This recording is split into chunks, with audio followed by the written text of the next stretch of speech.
তো ইতিমধ্যেই 2024-2025 সালের যে বাজেট, সেই বাজেট পেশ করেছে কেন্দ্রীয় অর্থমন্ত্রী নির্মলা সীতারামন।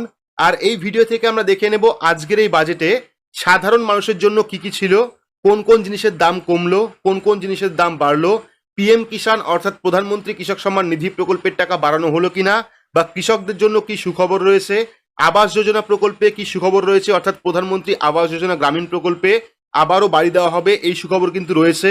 মহিলাদের জন্য কি চমক রয়েছে, বিস্তারিত জানতে পারবেন আজকের এই ভিডিওতে। তাই ভিডিওটি আপনার জন্য গুরুত্বপূর্ণ, শুরু থেকে শেষ পর্যন্ত অবশ্যই দেখবেন। ভিডিওটি ভালো লাগলে লাইক করবেন, চ্যানেলটিকে সাবস্ক্রাইব করে পাশে রাখা বেল আইকনটি প্রেস করে নোটিফিকেশন অল করে রাখবেন, সবার সুবিধার্থে ভিডিওটি শেয়ার করবেন। তো চলুন শুরু করি।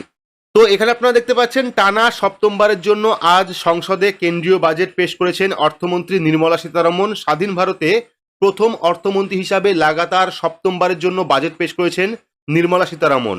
এর আগে মোরারজি দেশাই টানা 6টি বাজেট পেশ করেছিলেন ভারতের অর্থমন্ত্রী হিসাবে। এদিকে তৃতীয় মোদী সরকারের এটাই প্রথম পূর্ণাঙ্গ বাজেট। এই বাজেট তৈরি হয়েছে 2047 সালকে মাথায় রেখে। তো কি করা হয়েছে নতুন বাজেটে? নতুন কর নিয়মে কাঠামো বদল করা হয়েছে। করযোগ্য আয় যদি 3 লাখ টাকা পর্যন্ত হয় তাহলে কিন্তু আয়কর শূন্য থাকবে। 3,01,000 থেকে শুরু করে 7 লাখ টাকা পর্যন্ত আয়করের হার হলো 5%। 7,01,000 থেকে শুরু করে 10 লাখ টাকা পর্যন্ত আয়করের হার হলো 10%। 10,01,000 থেকে শুরু করে 12 লাখ টাকা পর্যন্ত আয়করের হার হলো 15%। 12,01,000 থেকে শুরু করে 15 লাখ টাকা পর্যন্ত আয়করের হার হলো 20%। 15 লাখ টাকার ঊর্ধ্বে আয়করের হার হলো 30%। পরবর্তী রয়েছে বাড়ানো হলো স্ট্যান্ডার্ড ডিডাকশন। তো নতুন আয়কর নিয়মে স্ট্যান্ডার্ড ডিডাকশন 50,000 টাকা থেকে বাড়িয়ে 75,000 টাকা করা হয়েছে, এবং মিউচুয়াল ফান্ডের ওপর থেকে টিডিএস তুলে নেওয়া হয়েছে। তো মিউচুয়াল ফান্ডের ওপর থেকে টিডিএস তুলে নেওয়া হচ্ছে বলে ঘোষণা করেন কেন্দ্রীয় অর্থমন্ত্রী নির্মলা সীতারামন। আগে টিডিএস ধার্য করা হতো 2%, সেটা কিন্তু তুলে নেওয়া হচ্ছে। বেতনের সঙ্গে টিসিএস দেওয়ার প্রস্তাব দেওয়া হচ্ছে। এদিকে ক্যাপিটাল গেইনস ট্যাক্সের সরলীকরণ করা হচ্ছে। বিদেশি সংস্থার থেকে কর্পোরেট ট্যাক্সের হার 40% থেকে কমিয়ে 35% করার প্রস্তাব দিয়েছে। সব ধরনের বিনিয়োগকারীদের জন্য অ্যাঞ্জেল ট্যাক্স তুলে নেওয়া হচ্ছে। তো এইবার দেখতে পাচ্ছেন 1961 সালের আয়কর নিয়মের পর্যালোচনার ঘোষণা। তো কেন্দ্রীয় অর্থমন্ত্রী নির্মলা সীতারামন জানিয়েছেন কর প্রক্রিয়াকে আরও সরল করে তুলতে একাধিক পদক্ষেপ গ্রহণ করা হয়েছে। সেই ধারা অব্যাহত রাখা হয়েছে। প্রচুর মানুষ নয়া কর কাঠামোয় এসছে। 1961 সালের আয়কর আইনের পর্যালোচনা করা হবে বলে জানিয়েছেন নির্মলা সীতারামন। পরবর্তী দেখতে পাচ্ছেন দাম কমছে সোনা রূপার, অর্থাৎ এবার কিন্তু দাম কমতে চলেছে সোনা এবং রূপোর। তো সোনা রূপো এবং প্ল্যাটিনামে শুল্ক কমানো হয়েছে, তার জন্য কিন্তু সোনা রূপো এবং প্ল্যাটিনামের দাম কমতে পারে। এদিকে ক্যান্সারের 3টি ওষুধ থেকে আমদানি শুল্ক পুরোপুরি তুলে নেওয়া হয়েছে। পরবর্তী দেখতে পাচ্ছেন আয়কর আইনের পর্যালোচনা, টিডিএস কমানোর ঘোষণা। তো আইটি আইন 1961 ব্যাপক পর্যালোচনা ঘোষণা দিয়েছেন নির্মলা সীতারামন। এদিকে বেতনের ওপরে টিডিএস কমানোর কথা ঘোষণা করলেন অর্থমন্ত্রী নির্মলা সীতারামন। তারপর দেখতে পাচ্ছেন মোবাইল ও চার্জারের শুল্ক কমিয়ে 15% করা হয়েছে, অর্থাৎ এবার কিন্তু মোবাইল এবং চার্জারের দাম কমতে পারে। তো মোবাইল ফোন এবং চার্জারগুলিতে মৌলিক শুল্ক কমিয়ে 15% করার প্রস্তাব দিয়েছেন অর্থমন্ত্রী নির্মলা সীতারামন। তারপর দেখতে পাচ্ছেন বন্যা রুখতে ও পর্যটন প্রসারের জন্য ঘোষণা।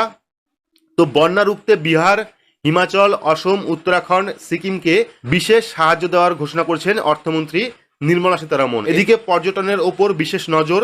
বিহারের একাধিক মন্দিরের উন্নয়ন খাতে বরাদ্দ করার কথা ঘোষণা করেছেন অর্থমন্ত্রী নির্মলা সীতারামন। নতুন করে সাজানো হবে বুদ্ধগয়া, রাজগীর এবং নালন্দাকে। পরবর্তী রয়েছে সাধারণ মানুষের জন্য সুখবর, যেটা হলো আবাস যোজনায় 3 কোটি বাড়ি, অর্থাৎ প্রধানমন্ত্রী আবাস যোজনায় আবারও কিন্তু 3 কোটি বাড়ি দেওয়া হবে, যে প্রকল্পের মাধ্যমে আপনারা 1,20,000 টাকার বাড়ি পাবেন। পাশাপাশি মহিলাদের স্ট্যাম্প ডিউটিতে ছাড় দেওয়া হয়েছে। তো প্রধানমন্ত্রী আবাস যোজনায় আরও 3 কোটি বাড়ি, গ্রামোন্নয়নের জন্য 2.66 লক্ষ কোটি টাকা বরাদ্দ করা হয়েছে। আবারও কিন্তু প্রধানমন্ত্রী আবাস যোজনা গ্রামীণ প্রকল্পে প্রায় 3 কোটি বাড়ি দেওয়া হবে। এদিকে স্ট্যাম্প ডিউটি কমিয়ে মহিলাদের সম্পত্তি কেনার ক্ষেত্রে ছাড় দিয়েছে কেন্দ্র। এছাড়া জল সরবরাহের জন্য রাজ্য সরকারগুলির সঙ্গে যৌথভাবে কাজ করা হবে বলে জানিয়েছেন নির্মলা সীতারামন। ইন্টার্নশিপ এবং পড়ুয়াদের প্রশিক্ষণে নজর দেওয়া হবে শিক্ষা ঋণ। তো ইন্টার্নশিপের সুযোগ থেকে শুরু করে সরাসরি টাকা পাঠানো, কর্মচারীদের সহায়তা প্রদান সহ একাধিক ঘোষণা করা হয়েছে বাজেটে। বিভিন্ন ক্ষেত্রে চাকরিতে আগামী 5 বছরে 1 কোটি যুবক যুবতী ইন্টার্নশিপের সুযোগ পাবেন। আগামী 5 বছরে 500টি বড় সংস্থার ইন্টার্নশিপ করার সুযোগ পাবেন 1 কোটি পড়ুয়া। 12 মাস বা 1 বছর ধরে হাতে কলমে কাজ শিখতে পারবেন তারা। প্রতি মাসে 5,000 টাকা দেওয়া হবে। এদিকে দেশের মধ্যে পড়াশোনার জন্য 10 লক্ষ টাকা পর্যন্ত শিক্ষা ঋণ দেওয়ার ব্যাপারে সরকার সাহায্য করবে। এর জন্য প্রতি বছর 1 লক্ষ পড়ুয়াদের ভাউচার দেওয়া হবে। এছাড়া রাজ্য সরকারের সাথে হাত মিলিয়ে কেন্দ্র একটি প্রকল্প আনার কথা ভাবছে, যাতে 5 বছর ধরে প্রশিক্ষণ দেওয়া হবে পড়ুয়াদের। পরবর্তী রয়েছে কেন্দ্রের নজরে বাংলা সহ পূর্ব ভারতের উন্নয়ন। তো পশ্চিমবঙ্গ সহ পূর্ব ভারতের উন্নয়নের ওপর বিশেষ নজর দেওয়া হয়েছে, ঘোষণা করলেন অর্থমন্ত্রী নির্মলা সীতারমণ। তিনি ঘোষণা করলেন বাংলা, উড়িষ্যা, অন্ধ্রপ্রদেশ এবং বিহারের উন্নয়নে বিশেষ নজর দিচ্ছে কেন্দ্র। কলকাতা অমৃতসর ইন্ডাস্ট্রিয়াল করিডোরের ঘোষণা করা হয় আজকের বাজেটে। পাশাপাশি দেখতে পাচ্ছেন ইপিএফও নিয়ে বড় ঘোষণা নির্মলার। প্রথম যারা কাজের বাজারে ঢুকেছেন প্রভিডেন্ট ফান্ডে তাদের 1 মাসের বেতন দেওয়া হবে। 3টি ইনস্টলমেন্টে দেওয়া হবে এই বেতন। বহু চাকরিজীবী এতে উপকৃত হবেন। নির্মলা আরও ঘোষণা করেছেন ছোট সংস্থাগুলির কর্মীদের প্রভিডেন্ট ফান্ডে ভর্তুকি দেওয়া হবে। প্রথম যারা কাজে ঢুকেছেন তাদের প্রভিডেন্ট ফান্ডে 1 মাসের বেতন দেওয়া হবে, জানালেন অর্থমন্ত্রী। কৃষি খাতে বরাদ্দ 1.52 কোটি টাকা। তো কৃষি খাতে বরাদ্দ করা হবে 1.52 লাখ কোটি টাকা, জানিয়েছেন নির্মলা সীতারমণ। 5 রাজ্যে শুরু হবে কিষাণ ক্রেডিট কার্ড। অর্থাৎ এই যে কৃষি খাতে 1.52 লক্ষ কোটি টাকা বরাদ্দ করা হবে, এটা কিন্তু এই যে 5টি রাজ্যে আবারও কিন্তু নতুন করে কিষাণ ক্রেডিট কার্ড চালু করা হবে। তো আপনারা কিন্তু চাইলেই কিষাণ ক্রেডিট কার্ড অনলাইনে আবেদন করতে পারবেন। ফসলের উৎপাদনশীলতা বাড়াতে জোর। অর্থমন্ত্রী বলেন উৎপাদনশীলতা বাড়াতে কৃষি গবেষণাকে রূপান্তরিত করা হবে। তিনি আরও বলেন যে জলবায়ু সহনশীল ফসলের জাত উন্নয়নের জন্য খামার গবেষণা সেটআপের একটি ব্যাপক পর্যালোচনা করা হবে।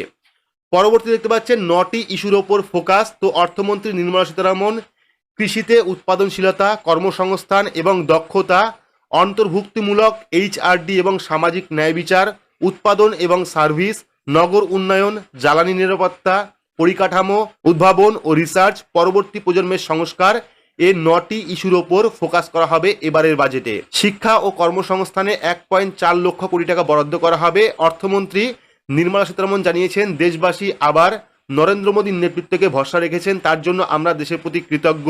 মধ্যবিত্ত ও কর্মসংস্থানের উপর জোর দেওয়া হবে এই বাজেটে।